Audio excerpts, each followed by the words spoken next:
Ok, então a aula está sendo gravada. Hoje é dia 13 de janeiro de 2022, a nossa aula de criação da forma. É a nossa terceira aula, né? Terceira aula explanativa que a gente teve desse nosso conteúdo.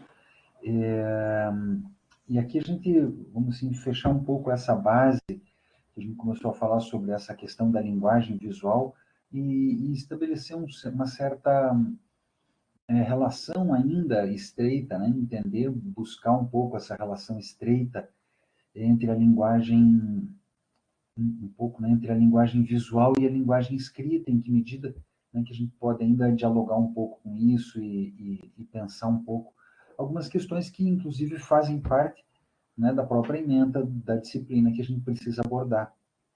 Então, em princípio, trabalhar, vamos pensar um pouco, né, conceituar um pouco essas questões de ponto e linha, e aí discorrer sobre dois daqueles elementos sintáticos que ela tinha, que a nossa autora tinha colocado, ainda faltavam, e ainda tem mais dois que a gente vai falar depois, que é forma e contraforma, né, positivo e negativo. Mas ela fala ainda, né, como elemento sintático, como fundamento sintático, ou seja, aquilo que estabelece relações que ajudam a construir sentidos a partir das relações entre as diferentes formas, as diferentes imagens, essa noção de atração e agrupamento. Ela coloca um pouco essas questões e dentro ainda do conteúdo que a gente precisa trabalhar e que é proposto, um pouco essa noção de ritmo e de movimento, que a gente vai trabalhar e pensar um pouco junto, né, com a conceituação de ponto e linha, como o Kandinsky colocou na obra dele. Então, uma boa parte, né, dessa nossa aula aqui ela é apoiada no Kandinsky, fundamentalmente, mas é também no Arheim, na Donis Dondes. Vamos dizer assim, a gente está falando aqui de algumas... Olá, Lorena, boa tarde, tudo bem? O que a gente está falando aqui são de teorizações, né, que o Kandinsky fez a partir da experiência dele com a imagem, né, com a produção de imagens, com a produção de pinturas, de gravuras, de desenhos, né, com essa relação dele. E, ao mesmo tempo, uma coisa que é importante colocar aqui é o quanto para o Kandinsky era importante a questão espiritual. Né? E aqui espiritual a gente pode entender algo que não se restringe especificamente aquilo que diz respeito a um sagrado ou a uma alma, não um espírito necessariamente assim de acordo com uma concepção religiosa ou teológica. Mas vamos pensar aqui essa ideia do espiritual e né, como alguma coisa do campo do pensamento, né, do campo do imaginário, daquilo que é espírito, e não do campo daquilo, né, que é a matéria. Então, quando a gente estiver falando aqui, né, em espiritual,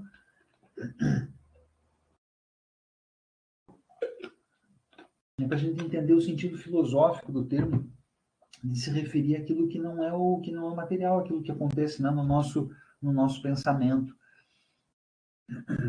E aí o que o Kandinsky coloca, né, essa ideia do ponto como um elemento básico, elemento fundamental, né, a partir dele, né, tudo se desenvolve, né, nessa experiência, né, o que ele vai dizer de aventura pictórica, né, mas nessa experiência gráfica, nessa experiência imagética humana, nesse nosso processo de produzir imagens. Né, vamos pensar que ela é desde uma unidade mais simples possível que a gente pode ter visualmente, como também na escrita, né, a força que o ponto tem nesse final de cada frase, essa pausa que ele sugere, essa interrupção que ele sugere entre uma frase e outra. Né? Então, eu coloco lá uma frase unidade, mais simples, ponto. Né? Então, tem um forte poder de atração visual, ponto. Né? Ele corresponde à interrupção de alguma coisa, ao início de outra. Essa ideia de uma pausa, né? de um silêncio, E o que ele vai colocar é um pouco essa imaterialidade da pausa, né? Isso que não é material numa pausa, né? Que é o momento no qual, né, se faz uma reflexão, né? E ele vai colocar, então, como essa evidência espiritual daquilo, é precisamente nessa transição entre aquilo que é imaterial e aquilo que é material. Ou seja, na medida em que existe um pensamento e que ele transforma esse pensamento em uma ação. Então, é um pouco o que ele coloca assim como ponto, é essa condição de passagem, né, entre esse, que é o momento no qual o lápis, a caneta, ou seja lá o que for, mesmo a canetinha lá do que vai tocar no tablet, toca, né, o objeto, que é o momento no qual aquilo passou, né, passou, ele não deixou de ser, mas ele deixou de ser apenas mental e ele começou a ganhar uma existência física. Então é um pouco essa ideia que ele vai colocar, né, nessa passagem entre aquilo que é imaterial e aquilo que é material, né, pensando conceitualmente o ponto, que é precisamente essa questão, né, entre o pensamento e a ação, entre o interior e o exterior.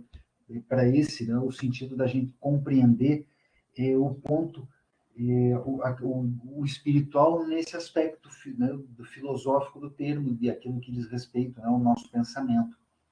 E é interessante pensar, colocar algumas questões, né, como essa ideia de que a gente tem um ponto. Se eu tenho lá no meu programa, no meu AutoCAD ou no meu CorelDRAW, que são programas ou mesmo Inkscape, ou sei lá quais, que trabalham com vetores, quando eu determino um ponto, eu posso aproximar, dar um zoom o máximo possível que eu for ali naquele ponto, que eu diga que é um ponto, né? E que quanto mais eu aproximo, ele vai continuar como um ponto minúsculo, assim, que nessa ideia é igual ao zero, né? Entre o cruzamento de duas retas, etc. É claro que se eu fizer lá uma bolinha e der uma dimensão para essa bolinha e começar a me aproximar dessa bolinha, né, a gente vai ter essa transição, né, também, né? Mas de uma outra forma, a gente já vai pensar um pouco sobre isso. E pensando, né, essa relação que o ponto tem com a imagem, então eu até faço uma brincadeira aqui que é um pouco essa relação, né, do aumento do espaço livre em volta de um ponto diminui essa relação com a escrita, né, e é uma certa libertação, né, do ponto, dessa questão da escrita, e ela começa a se transformar como um elemento gráfico, né? Então, vamos pensar assim visualmente como a gente pode ter esse tipo de ideia e como a gente vai então ter o ponto como esse elemento que a gente pode diminuir lá uma unidade mínima, né? Que é o toque do material que a gente tem lá na mão, seja ele o carvão, o lápis ou ele qual seja, e como que a gente vai começar esse trabalho. A partir dessa ideia de ponto, dessa conceituação de ponto, eu acho que é interessante ele contribui, ele ajuda, né, a noção de ponto e esse efeito gráfico que ele tem, ele ajuda a gente a compreender, a discutir um pouco sobre essa noção, né, de atração e agrupamento e como que isso acontece. Então, vamos pensar assim, na medida em que a gente tem lá um espaço, a gente tem um ponto, ele vai se relacionar com esse todo. Se a gente tiver dois pontos nesse espaço, eles vão disputar essa atenção, né? E dependendo de como eles estiverem, eles podem se repelir, eles podem cada um contar a sua história. Se dependendo de como eu colocar esses outros dois pontos num mesmo espaço, e eu estou usando ponto aqui no sentido hipotético, né, de elemento básico, mas isso serve para qualquer coisa para a gente, né? Mas se eu coloco esses dois elementos a partir de uma certa proximidade visual, então eu gero essa percepção de atração, essa percepção de agrupamento, essa percepção de que esses dois objetos fazem parte de uma mesma coisa, fazem parte de alguma mesma história que está sendo contada, diferente desse daqui. Claro que eu não estou obrigando ninguém a dizer, não, não, mas para mim eu vejo eles dois contando a mesma história. Ok, não tem problema, né? Mas é só para a gente tentar entender, né? Se alguém não vê cada um contando a sua história, vamos imaginar hipoteticamente, né, que cada um desses pontos conta a sua história e eles tendem a se repelir, tendem a se afastar. Claro que esse tipo de situação, de sentimento entre o que se agrupa, o que se atrai, o que se repele, o que participa um do outro, vai ser determinado também por questões como dimensões, proximidade, a densidade desse objeto, né? Tudo isso vai interferir nessa relação de proximidade que eles vão ter entre si. Vamos entender também que dentro dessa ideia de agrupamento, né, a gente pode ter esse agrupamento físico de proximidade, mas a gente também pode criar na nossa percepção determinadas relações de localização espacial e de alinhamento e que vão complementar determinadas informações que são necessárias para que a gente possa reconhecer alguma coisa. Vamos dizer que essas relações que a gente estabelece são resultado de um agrupamento dos elementos visuais.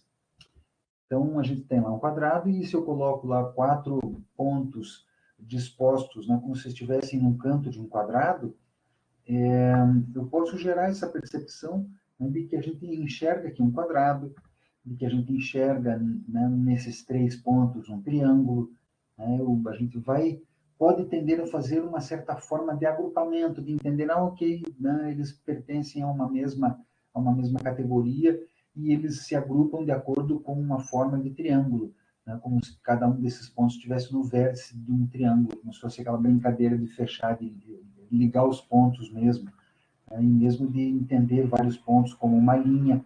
Então, existe também, vamos pensar, esse tipo de forma de agrupamento.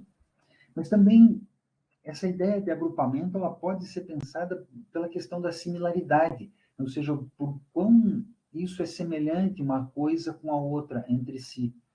E esse tipo de semelhança a gente vai poder ter de forma, de tamanho, de textura, de tom, né? Seja aí qualquer um aí que a gente possa pegar essas questões, né, de elementos básicos né, visuais. Então, só para a gente pegar aqui como exemplo, a gente pode, nessa imagem, enxergar diferentes formas de agrupamentos, certo? Por dimensão e eu acho, por dimensão e por forma, né? Eu diria assim, né? A gente pode, por um lado, né, agrupar em objetos pequenos e objetos grandes. 3 objetos pequenos e 3 objetos grandes. Por outro lado, a gente pode agrupá-los visualmente e mentalmente em 2 objetos quadrados, 2 circulares e 2 triangulares. A gente pode criar diferentes formas de agrupamento, né? Não quer dizer que a gente tenha regras que funcionem. Eu até coloco essas imagens que são ambíguas para a gente entender que tudo depende de como nós estamos tomando contato, né, com aquela imagem, com aquilo que a gente está observando, com o mundo que a gente observa, com aquilo que a gente produziu, que a gente criou. E eu posso até complicar ainda mais essa questão, colocar diferenças de densidade, diferenças de cor, de tom, de dimensão, de forma, e pensar que eu posso aqui gerar várias formas de agrupamento, como só os círculos, só os quadrados, só os triângulos, ou só os cinzas, só os pretos, só os pequenos, só os grandes. Né? Vamos pensar, a gente pode organizar na nossa cabeça mentalmente essa ideia de agrupar as coisas. Para que isso, né? A gente se pergunta para que isso.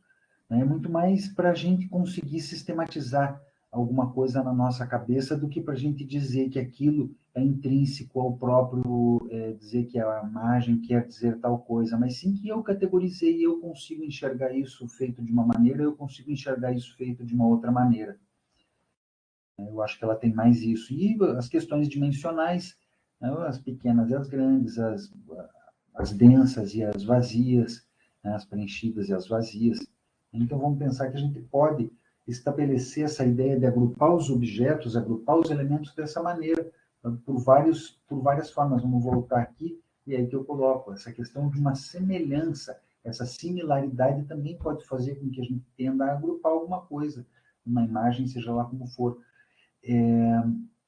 que a gente vai dizer aí pela similaridade, mas pode ser forma, tamanho, textura, tom, assim como a localização disso. Né? Vamos voltar aqui, essa localização desses elementos também contribui para que a gente possa agrupar, criar uma forma de agrupar e de organizar isso mentalmente para nós, né? Então, mais um pouco essa ideia de agrupamento, como a gente pode dialogar esses conceitos naquilo que diz respeito a organizar a imagem visualmente ali, né? O sistematizar aquilo que a gente enxerga. Claro que é um passo gigantesco entre um quadro branco com um monte de não, com um monte de triângulo e círculo e quadrado e tal, e uma pintura, uma obra de alguém. Né? Não tenho dúvida que o contato com isso é muito diferente. Se a gente vai pegar lá a obra do Kandinsky, ou mesmo a obra, sei lá, do qual artista for, que o Rubens, eu acho que tem uma do Rubens aqui. Né? É fácil falar, mas que relação a gente vê com isso? Né?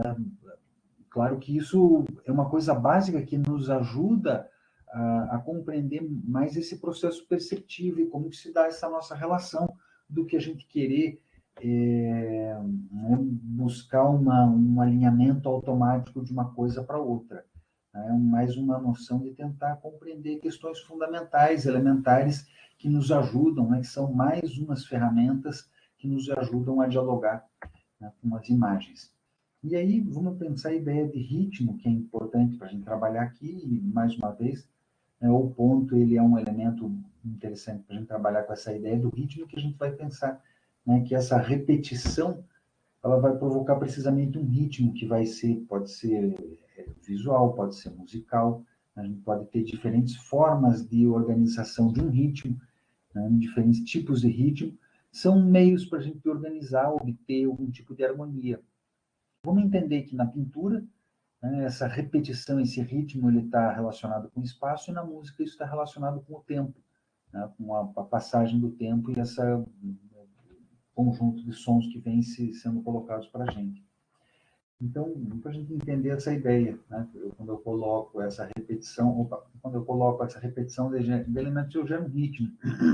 Né, posso reproduzir isso, posso gerar variações, que isso não sejam bolinhas, né, não sejam círculos, mas que sejam quadradinhos que eu vá girando gradualmente conforme eles vão mudando de posição, que eu vá passando ele do claro para o escuro por um gradiente. Então, são formas, né, possíveis da gente obter um ritmo, da gente organizar um ritmo visual no nosso caso aqui, né, um pouco essa ideia que vai trabalhar uma repetição de algo e que gera um determinado ritmo. Né, são curvas que organizam um ritmo na imagem, são círculos que, né, fazem algum determinado efeito e que provocam um certo ritmo visual também, né, como exemplo assim. E partindo, né, já mais precisamente, para a conceituação que o Kandinsky faz de linha, ele coloca essa linha geométrica como se fosse o rastro do ponto. Ele coloca essa linha como uma continuidade do ponto, aquela questão imóvel, né, aquela imobilidade, aquela pausa do ponto. Ele já vai colocar a linha como essa atividade a partir de um ponto, né, que parte de um ponto. Ele vai, então, colocar aqui uma espécie de salto daquilo que é estático para aquilo que é dinâmico. E aí, é interessante isso que ele fala também, essa questão de que uma força, né, ela transforma o ponto numa linha. E ele, então, ele estabelece, por meio desse conjunto de reflexões, uma associação, na qual, para ele, ponto é calma e linha é tensão.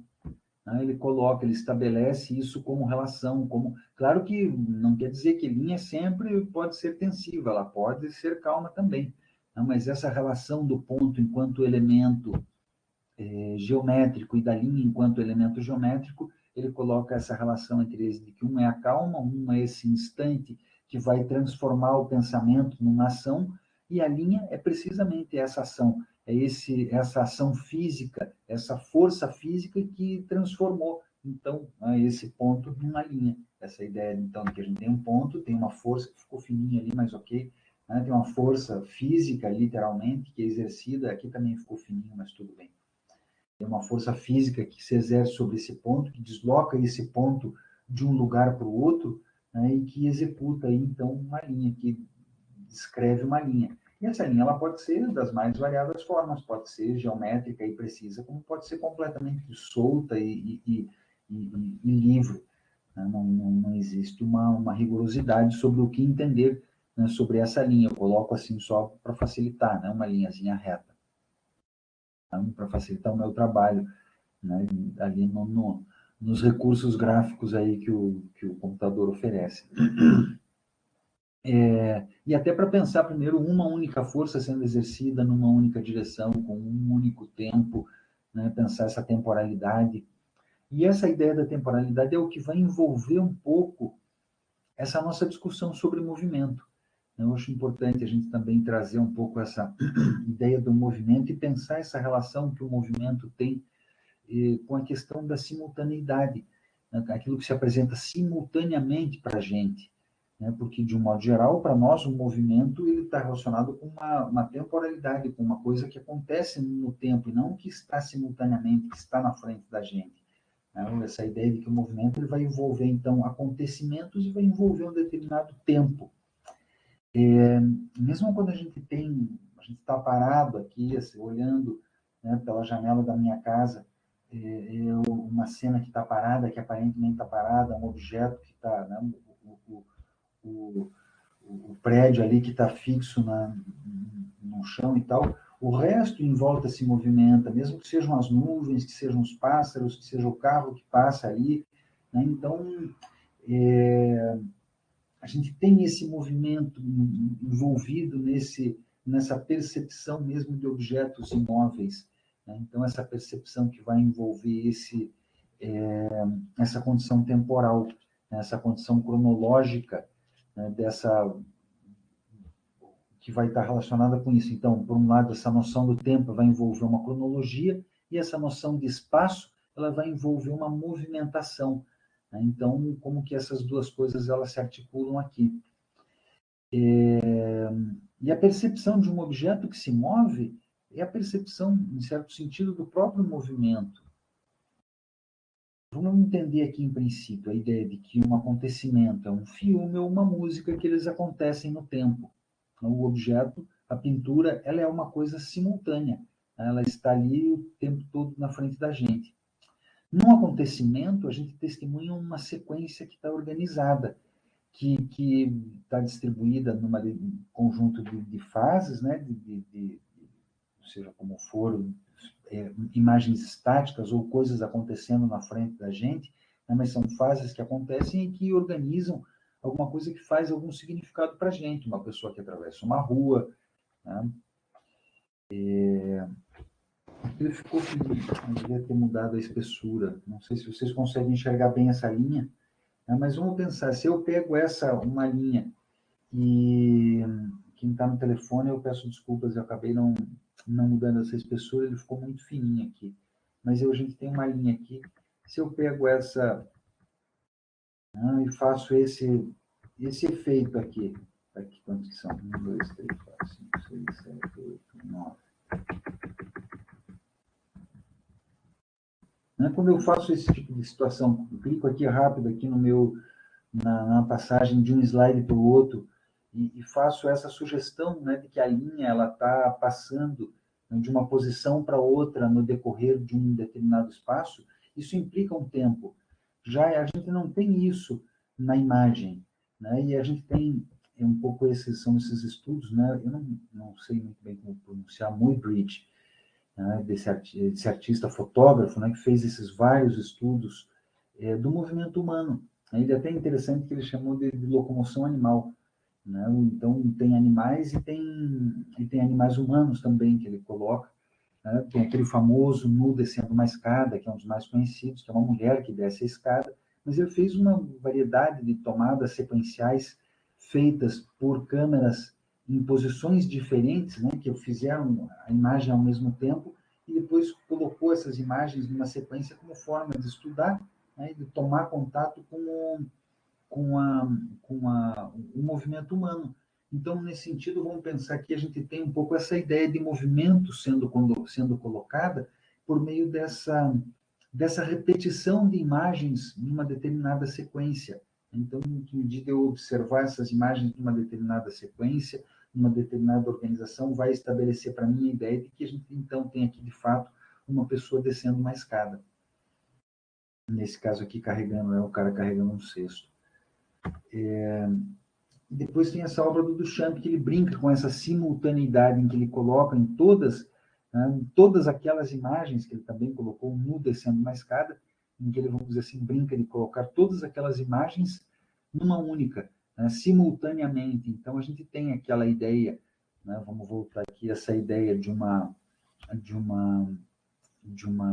de imagens colocadas simultaneamente, e aqui as imagens colocadas de maneira síncrona, né, todas ao mesmo tempo, esta pessoa descendo e preenchendo todo esse espaço, né, conforme ela desce essa escada, e toda a impressão dessa pessoa preenchendo todo esse espaço.